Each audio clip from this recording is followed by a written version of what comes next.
കർത്താവിനാലേറെ സ്നേഹമുള്ളവരെ, വചനവയലിൽ ഈ പ്രഭാതത്തിൽ നാം ധ്യാനിക്കുന്ന വേദഭാഗം പുറപ്പാട് പുസ്തകം 4-ാം അധ്യായം 30 മുതലുള്ള തിരുവചനങ്ങൾ. കർത്താവ് മോശയോട് പറഞ്ഞ കാര്യങ്ങളെല്ലാം അഹറോൻ ജനത്തോട് വിവരിക്കുകയും അവരുടെ മുൻപിൽ അടയാളങ്ങൾ പ്രവർത്തിക്കുകയും ചെയ്തു. ജനം വിശ്വസിച്ചു. കർത്താവ് ഇസ്രായേൽ മക്കളെ സന്ദർശിക്കുന്നുവെന്നും അവരുടെ കഷ്ടതകൾ കണ്ടിരിക്കുന്നു എന്നും കേട്ടപ്പോൾ അവർ തലകുനിച്ച് അവിടുത്തെ ആരാധിച്ചു. പ്രിയമുള്ളവരെ, ഒരു ജനതയുടെ വിമോചനം സാധ്യമാകുന്നത് ഏത് വഴിയിലൂടെയാണ് എന്നുള്ളതാണ് ഇന്നത്തെ വചനഭാഗം നമ്മെ ഓർമ്മിപ്പിക്കുന്നത്. ഒരു ജനത അടിമത്തത്തിലായിരിക്കുമ്പോൾ ദൈവികമായൊരു വിടുതൽ പ്രാപിക്കുവാൻ അവരെന്താണ് ചെയ്യേണ്ടത്? ഏത് വഴികളിലൂടെയാണ് അവർ യാത്ര ചെയ്യേണ്ടത് എന്നാണ് വചനം ഓർമ്മിപ്പിക്കുന്നത്. അതായത്, കർത്താവ് മോശയോടും അഹറോനോടും ഒരുമിച്ചൊരു പ്രവർത്തനത്തിനാണ് ആഹ്വാനം ചെയ്യുന്നത്. അവർ അത് അപ്രകാരം ചെയ്യുകയും ജനത്തിൻ്റെ മുൻപിൽ അവർ ഒരുമിച്ച് പ്രത്യക്ഷപ്പെട്ട് ഫറവോയെ കാര്യങ്ങളെല്ലാം ഉണർത്തിക്കുകയും ചെയ്തു. ഇനിയുള്ളത് ജനത്തിൻ്റെ ഭാഗമാണ്. അവരെങ്ങനെയാണ് ഈ നിയോഗത്തെ, ദൈവത്തിൽ നിന്നുള്ള ഈ അരുളപ്പാടുകളെ സ്വീകരിക്കുന്നത് എന്നുള്ളതൊരു പ്രധാനപ്പെട്ട കാര്യമാണ്. കർത്താവ് മോശയോട് പറഞ്ഞ കാര്യങ്ങളെല്ലാം അഹറോൻ, അവന് സംസാരത്തിന് ബുദ്ധിമുട്ടില്ലാത്തവനായതുകൊണ്ട് മോശ പറഞ്ഞ എല്ലാ കാര്യങ്ങളും അഹറോൻ ദൈവജനത്തെ അറിയിച്ചു. അവരുടെ മുൻപിൽ അടയാളങ്ങൾ പ്രവർത്തിച്ചു. ജനം വിശ്വസിച്ചു. ദൈവികമായ അടയാളങ്ങൾ നൽകപ്പെടുമ്പോൾ അത് വിശ്വസിക്കുക എന്നുള്ളത് വളരെ പ്രധാനപ്പെട്ടൊരു കാര്യമാണ്. ജനം മുഴുവൻ അത് വിശ്വസിച്ചു. അവരതിനെ ഏറ്റുപറയുകയും പ്രഖ്യാപിക്കുകയും ചെയ്തു.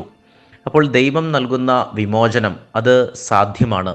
എന്നാൽ അതിനെ ഏറ്റുപറഞ്ഞ് വിശ്വസിക്കുക എന്നുള്ളത് ഒരു ഉത്തരവാദിത്ത ബോധത്തിൻ്റെ ഭാഗമാണ്. ജനം അപ്രകാരം ചെയ്തു. കർത്താവ് ഇസ്രായേൽ മക്കളെ സന്ദർശിക്കുന്നുവെന്നും അവരുടെ കഷ്ടതകൾ കണ്ടിരിക്കുന്നുവെന്നും തങ്ങൾ വിമോചനത്തിലേക്ക് കടന്നു പോവുകയാണ് എന്നും കേട്ടപ്പോൾ അവർ അതിയായി സന്തോഷിക്കുകയും തീർച്ചയായും ദൈവം തങ്ങളെ സന്ദർശിച്ചിരിക്കുന്നു എന്ന് കണ്ടപ്പോൾ ദൈവത്തെ തലകുനിച്ച് അവർ ആരാധിക്കുകയും ചെയ്തു. എങ്ങനെയാണ് ദൈവജനം വിമോചനത്തിലേക്ക് എത്തുന്നത്? അതാണ് നാം പഠിക്കേണ്ടത്.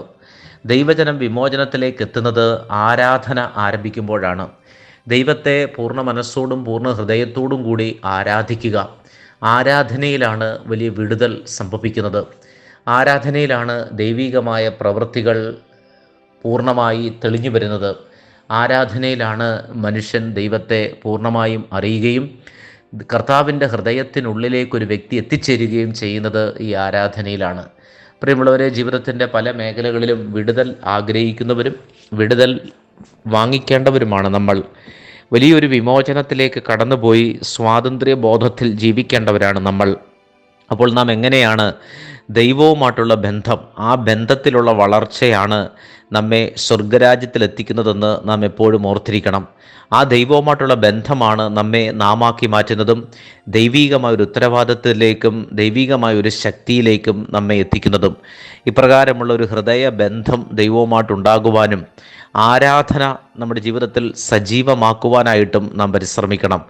ആരാധനയാണ് നമ്മുടെ ജീവിതത്തിൽ എപ്പോഴും ഉണ്ടായിരിക്കേണ്ടത്. ആ ഒരു ദൈവിക ചിന്ത നമ്മുടെ ഹൃദയത്തിൽ വളർന്നു വരട്ടെ. കർത്താവ് നമ്മുടെ ദിവസത്തെ അനുഗ്രഹിക്കട്ടെ. സ്നേഹപൂർവ്വം, ആദർശച്ചൻ.